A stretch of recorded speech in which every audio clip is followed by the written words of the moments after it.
Hey guys, Cody with Princess Craft RV. Come along with me as we go through this retro 189R.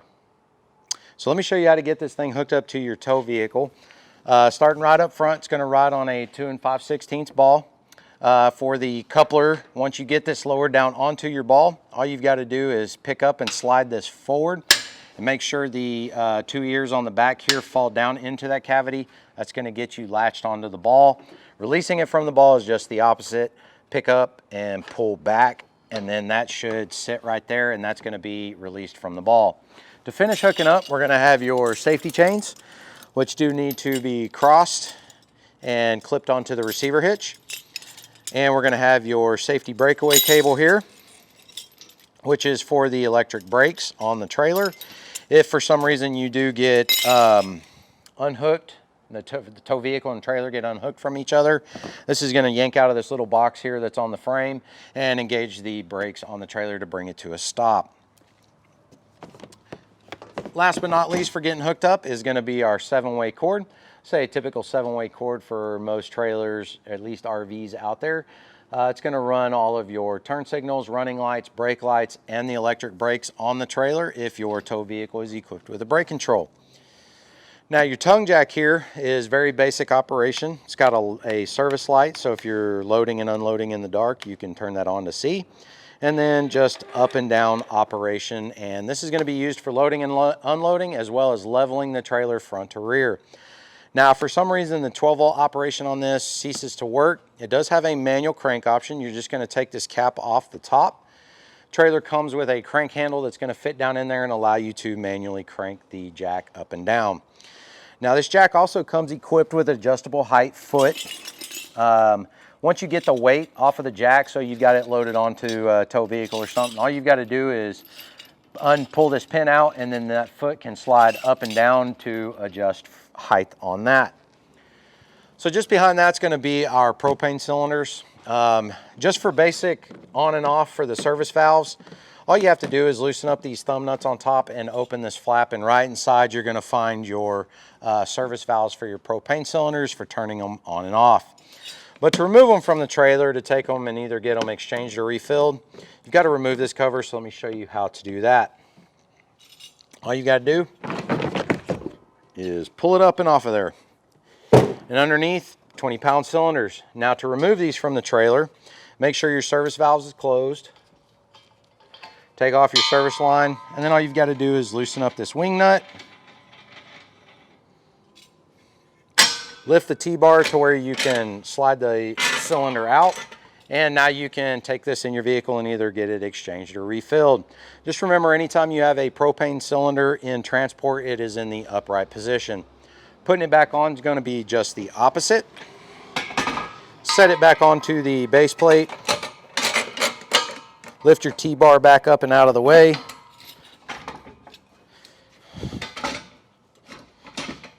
You can go ahead and snug this down. It does not need to be over tight, just snug. Reconnect your service line. And then if you want to continue using that cylinder, you can go ahead and turn your service valve back on.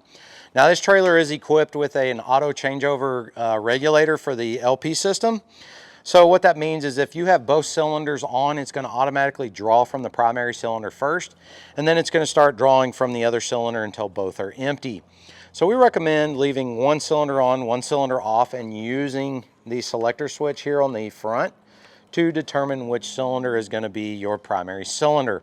So using this one on, keep this one off. When this one goes empty, you'll turn this one on and then just move your selector valve over to that cylinder. Take this one off, go get it exchanged or refilled, put it back on. When this one goes empty, it's just going to be the opposite. And that pretty much covers your propane up here on the front. Just behind that, we're going to find your battery.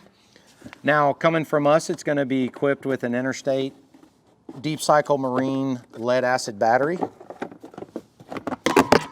Comes with a 1-year warranty. Now these are not maintenance free, which means you do need to pop these caps off and check the water level inside periodically and use distilled water to top them off.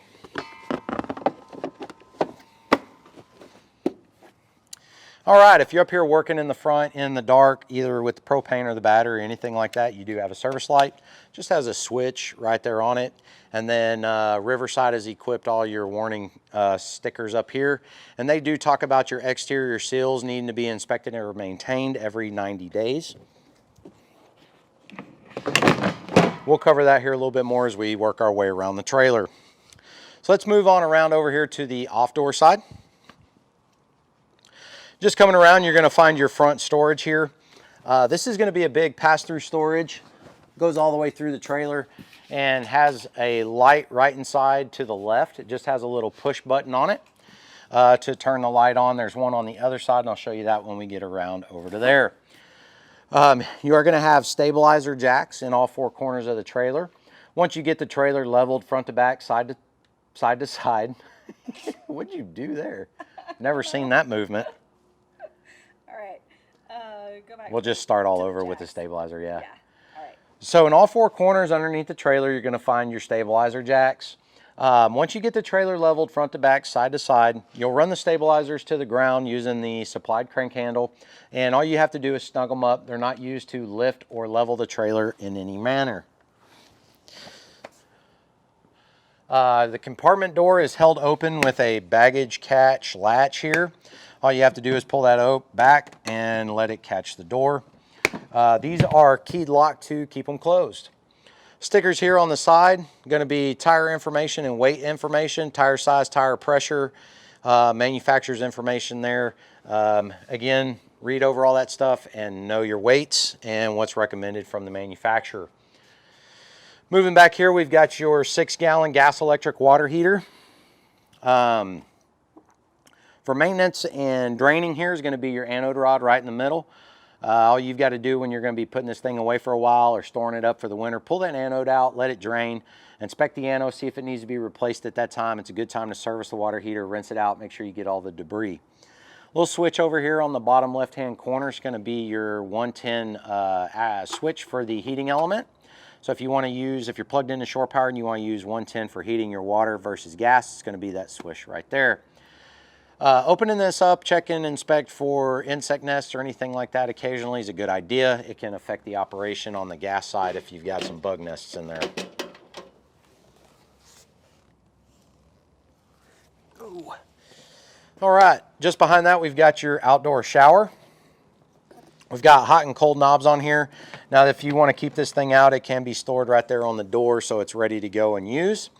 If not, to put it away, all you've got to do is wrap this all around the control knobs, and then you can close your door up and it's going to be a keyed lock there. Underneath that, we're going to have your two water connections. Going to be your freshwater fill right here for your freshwater tank. To fill that up, all you've got to do is put your hose in, turn it on, until it back washes out at you, and your tank will be full of fresh water. The other connection is going to be for your city water connection, or when you're connected to a water hose. You're just going to hook up to a freshwater hose with a water pressure regulator to this one, and it will pressurize the trailer. Moving back from there, we will find a portable solar panel port to hook up a portable solar panel. If you want to dry camp or just maintain your batteries, anything like that, you can buy a portable panel, plug it in there, and that's just going to help keep the 12-volt battery charged up. Behind that's going to be your 30-amp service connection. I'll show you how this works. We've got 3 pins, 2 kind of flat. One's going to be an L shape. Side of the trailer is going to have the same thing, and we're just going to match up those 2 L pins. Push that all the way on there, give it a little twist to the right, make sure it's secured, and then we're going to take this lock ring and we're going to snug that down. We want to make sure we have a good tight connection here. If it gets loose, it can cause too much heat buildup in the connector and actually cause some melting. So make sure you get that good and tight. Now while we're right here talking about wheels and tires, Riverside has actually put a torque pattern with torque specs and everything on the side of the trailer for you, so you know what to torque to, so follow that. On this trailer, the baby moons do have to be removed, so you do have to pop these off to get to the lug nuts to do your torquing. So get you a tool to do that. Follow your manufacturer's recommendation on tire pressure and torque specs. You've got your furnace exhaust right here. This is going to get hot anytime you're using the furnace, so don't cover it, block it. Watch your little fingers if you've got kiddos with you, that they're not sticking anything in there. Bug screens are a good idea over these to stop dirt daubers from getting in during that time of the year, so you don't end up with operational issues come the cold time of the year. And then we've got an exterior coax port for exterior satellite or cable or antenna or anything like that. This big white vent right here that's just above our 30 amp input is going to be our vent-a-hood vent. So to get this thing open, all you've got to do is push up on these two little tabs right here that are underneath, and it's going to open up. If you want to use the vent hood correctly and allow everything to actually come to the outside, this does need to be open. On the flip side, it does need to be secured whenever you get ready to travel. So to do that, just push it closed. You should hear it pop, and that's going to be secured for travel. All right, let's take a look at our dump station. So right here underneath is going to be our dump. So we've got two handles. We've got a little one over here on the left with a gray T, and we've got a bigger one right here with a black handle on it. The little one's going to be your gray water, which is sink and shower, and the larger one's going to be toilet. So to use this, take the cap off, hook your bayonet fitting up on your sewer hose, run your sewer hose to the dump. You're going to dump your black one first. When it's done, close it off and then follow it up with the gray to help wash it out. And that's pretty much it for that. Make sure you're using chemical in your tanks whenever you get everything going. The other thing that's going to be under right here is going to be our low point drains. They're kind of tucked away right here just above. You're just going to remove these caps out. If you're going to be putting it in storage or winterizing, you'll want to pull these caps, allow any low water to drain out of the system. All right. Let's keep moving on around. On the back side of the trailer, we have a 4-inch square bumper that can be used for storage for your sewer hose. You can just pull the bumper plug out and your sewer hose can fit in. This does go the full length of the trailer, so you can fit a pretty good sewer hose in. Just be cautious that you don't get your sewer hose hung on any kind of edges or anything that may be in the bumper. We don't want you to damage it. And to put that cover back on, just line it up and give it a little bit of a tap. License plate's going to mount here. Now this trailer is equipped already to go have a backup camera on it or a rear observation camera that would mount into that right there. Got your spare tire back here. If you get a flat, that's going to be your savior right there. Riverside has put a notice on their bumper here about the addition of any non-factory components. They don't want you putting any extra weight on there than need be, basically. All right, coming on to the door side of the trailer. Right around the door here, we do have an exterior 110 outlet. And let me show you how to use your steps. Bottom step's going to fold onto the top step. And then pick up in the middle and push. And that's going to store it. To pull it back out, just grab underneath the lip, pull straight out, and it's going to pull out, and then just flip your lower step out. And that's it for your steps. Again, we've got another sticker here about lug nut torque. Remember to follow that. And this is going to be the other side of our pass-through storage from the passenger side to the driver's side. Comes all the way through. Again, we've got another light on the inside with a push button. The larger crank handle here is going to be for your stabilizer jacks. Smaller crank handle here is going to be for the tongue jack if you do need to use it. Again, these are held open with the plastic catches here and keyed lock to keep them closed. I think that covers the outside of our Retro 189R. Let's go check out the inside. All right, guys, so coming inside of our Retro 189R, let me show you how to use the screen door. So to get this thing released from the entry door, all you got to do is push that back and it's going to release. And to close it, just push it up to the frame. It's going to close off, and then you can close your screen slider. Have just a screen door here for some good natural ventilation. Keep the bugs out, all that good stuff. If you need to get in while you're on the outside, it looks very similar to this, except it doesn't have the larger latch, just the lever. Just push it back and it's going to open up. And to store this thing back to the door, just push it all the way to the door. It's going to snap back onto the door and again be reattached. So coming just up inside the trailer here to the right, we're going to have your fire extinguisher. Biggest thing about this is checking the pressure on it. To do that, just push the green button down here on top. As long as it pops back up, everything should be good to go. Back here in the back, we've got a nice wardrobe cabinet here and a storage drawer underneath. Got a flat space here with a GFCI controlled outlet. Medicine cabinet, another GFCI outlet, and a hot and cold faucet for washing your hands. And underneath we've got just storage. Now we've also got your monitor panel back here right by the sink here. So let me show you everything on it. So up here in the top left is going to be our monitor panel for our tank and battery levels. So as you can see, all you have to do is push the button to the corresponding tank and it's going to give you a level here. Then we've got your light switches. The one on the right is going to be your main cabin lights right here overhead. And then the other one here is going to be your patio light. And then the switch here on the left is going to be the patio light right there by the awning. These two red switches, the one on the left is going to be your water heater. This is going to be for the gas side operation of the water heater. If you want to use that, first of all, you have to have propane. Make sure it's turned on. All you got to do is flip the switch on. It's going to do automatic ignition, go through all that good stuff on its own.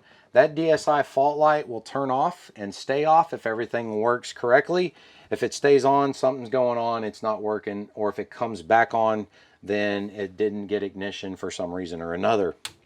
Water pump, if you're going to be dry camping or you want to carry water to use while you're traveling down the road, you're going to use the water pump to extract that water from the freshwater tank. All you got to do is flip it on. The pump's going to pressurize your system. And the pump will cycle depending upon pressure. So every time you open a faucet, the pump's going to come on because pressure is going to drop. When you close it, the pump's going to probably run for a little bit and then shut off as it pressurizes the system. That is completely normal, but that's how you're going to use that. The last switch here is going to be for the awning exterior. So extend and retract is very simple. All you have to do if you want to extend it, push the extend button and hold it out and run the awning all the way out. And retract is just the opposite. Just push and hold as it retracts to the side of the trailer. And make sure you do get it all the way retracted for travel. Okay. Next to that, we've got our Suburban Thermostat. This is going to be for our furnace only. The only lever on it is going to be the one on the top. So all the way to the left is where it says off. Anything up off of that will be on. So there is a little bit of a click that you can feel between off and the lowest setting. So make sure if you don't want it coming on, you have it all the way to the off position. It's going to be your room temperature here. So all you have to do is set along here to find your temperature and it'll auto light and do everything on its own. So moving on around, let's check out our bathroom. So in here we do have a foot flush toilet. The pedal's over here on the bottom right. To use this, all you've got to do is push it halfway down. Pushing halfway down is going to put water just in the bowl. Once you get kind of everything done doing what you do, just push the lever or the pedal all the way down. That's going to open the valve in the toilet and allow everything down into the black tank as well as rinse the bowl. Be sure you are using a black tank treatment anytime you're using the trailer. And then we've got your shower. Comes with a shower curtain to keep the water in the shower. Hot and cold knobs. This also has a diverter on it. So in order to divert water to the shower, it's a lot like a lot of homes. You do have to pull up on that knob and that will divert the water to the shower head. Now your shower head comes equipped with a flow control button here. So it's basically going to be on or basically a dribble. This is to conserve water since you are limited on hot water usage. Overhead we've got a vent fan. Just cranks up and down with the knob right here. And we do have a black switch in the corner to turn that fan on and off and pull moisture or smells or anything out of here that you don't want. And the light in here is a push button on the face of it. Just push it and that turns that light on and off. At the back side of the toilet is where you will find storage for towels, toilet paper, chemical, anything like that. And that pretty much covers the bathroom. Moving around to our Everchill refrigerator. So this thing has a travel lock on it, which is going to be this T-bar right here. which just pulls over in front of the doors to keep them from popping open. But when you're in use, you're just going to pull that back out of the way. That's going to allow you to open these up and get into your refrigerator and your freezer. Freezer's up top, refrigerator's down below. Double control freezer's separate from the refrigerator, cold and colder for the freezer.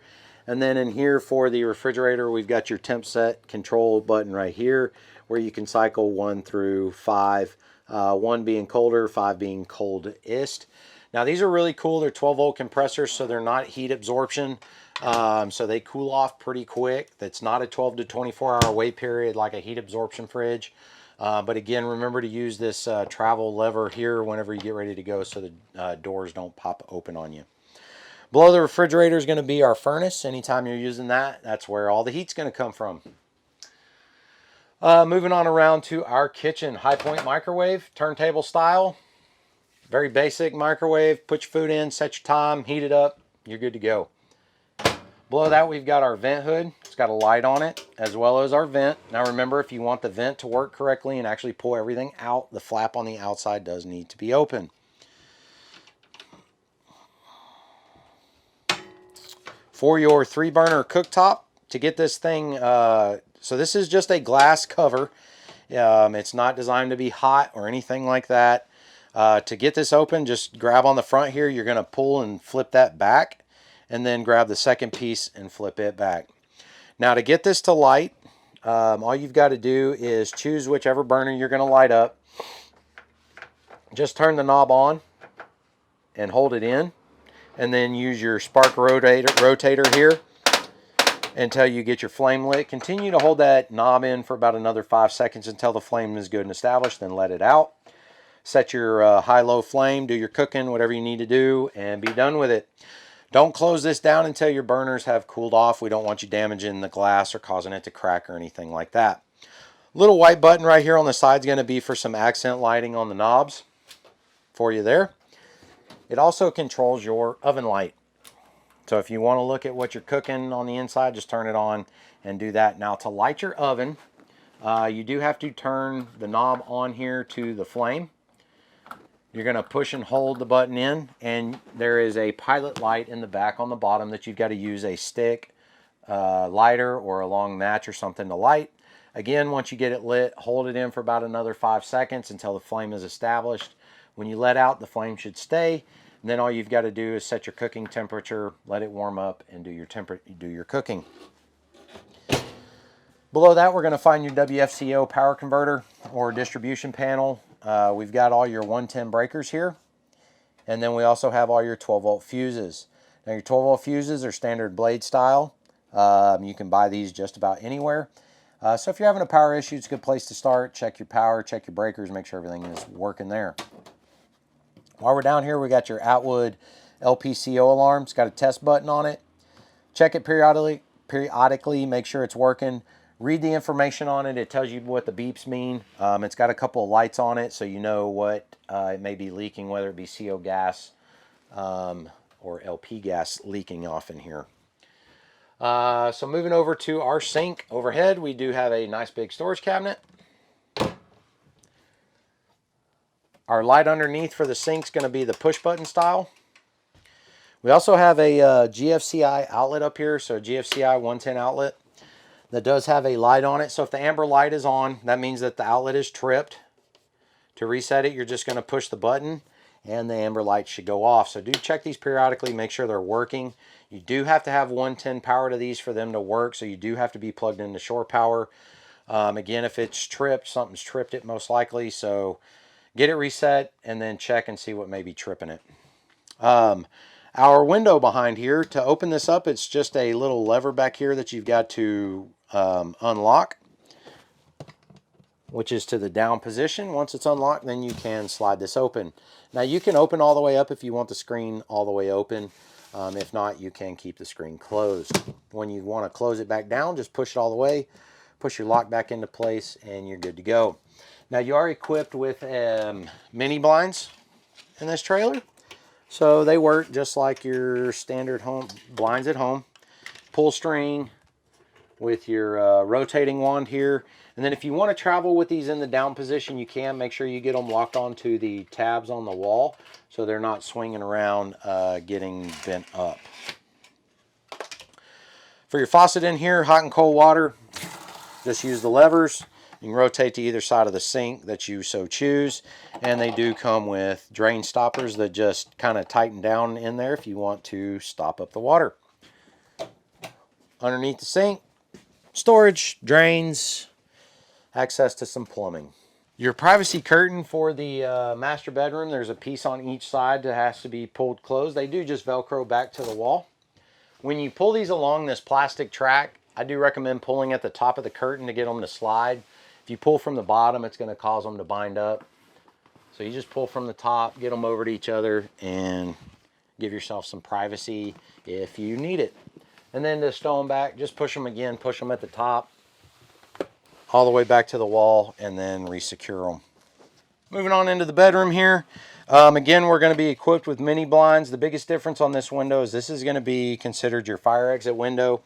So to use this, to get the screen off, you're just going to grab this red handle, yank it. That whole screen's going to come off. The window can be opened for ventilation purposes. To do that, just all you have to do is flip the little lever out here. It's got a notch in it. You can just push it out until it drops into that notch, and that's just going to be open for ventilation. If you need to get all the way out, you're just going to literally push this all the way out and allow that window to swing all the way out. Moving on around for our cabinets, we have wardrobe on the side here. Got your clothes bar in there to hang stuff on. Overhead, just more storage. Lights on both sides, push buttons on the face. Now, on your beds, they have little cubbies all the way up against the front wall where they've tucked some stuff in. So this side here, which is going to be your off-door side of the trailer, there is just a 110 outlet back in there for you to use. But you can store stuff in here. And again, you've got your 110 outlet to plug into. On the other side, you're going to have a 110 outlet as well as a USB charge port. So in here is going to be a 12-volt outlet and 2 USB charge ports, and then another 110 outlet. Again, more storage. And then on this side, this is just going to be a larger version of the window that's in the kitchen. Now under your bed, you do have a decent amount of storage, a little storage area for you there. All you've got to do is reach under, grab the piece of plywood here and pull up on it, and then the strut's going to help keep it in the up position. So moving around to our dinette here. As it sits right now, it's just your dinette. Now this can be made into a bed, so let me show you how to do that. To start, all we've got to do is jiggle this tabletop off. Take the bars out. And you can set these wherever, whatever works best for you. I like to tip my cushions up, just makes my life easier. Again, take your tabletop, and it's going to sit inside. It's going to sit down right onto these stiles right here on this, just like that. And then we're just going to take our cushions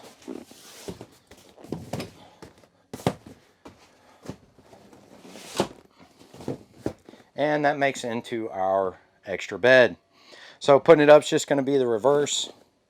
But before I do that, let's have a look under here. We do have some storage under your dinette for you. Now your window here is going to be just like the one that's at the back of the sink.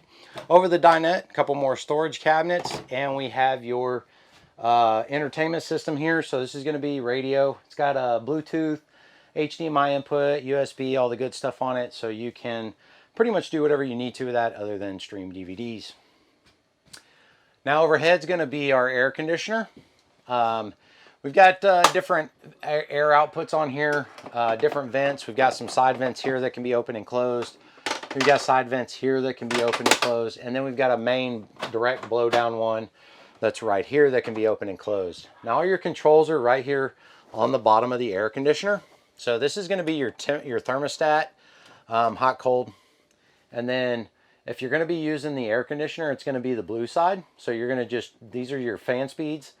And then if you just want to use fan, it's going to be the gray side. So all you have to do is turn it on to whatever you want, whether it's max fan or max cool, and let it do its thing.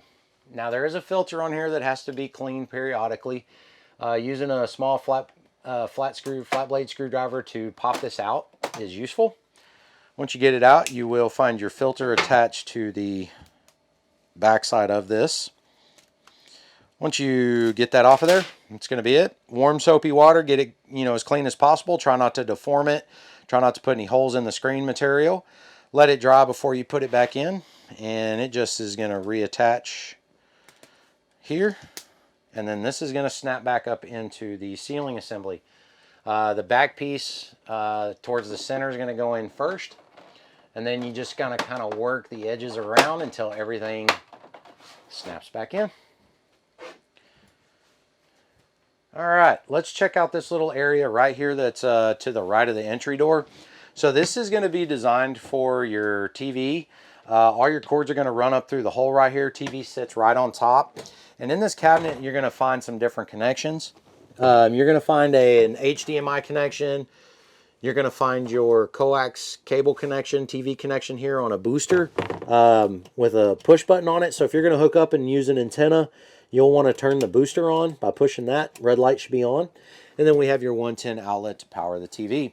So if you're going to want to watch a DVD, you'd have to hook a DVD player in up here or directly to the TV, and then the HDMI outputs down there at the TV. Last but not least, let's talk about your smoke alarm here. It's going to be 9-volt powered. Test it, replace the batteries as necessary, keep it working, protect yourself. It's a smoke alarm. That's about all I got to say about that. That should cover the inside of your Retro 189R. All right, guys, thanks for hanging with us again. This is your Retro 189R. Again, I'm Cody with Princess Craft RV. If I've missed anything or you have any questions, don't hesitate to give us a call here at Princess Craft.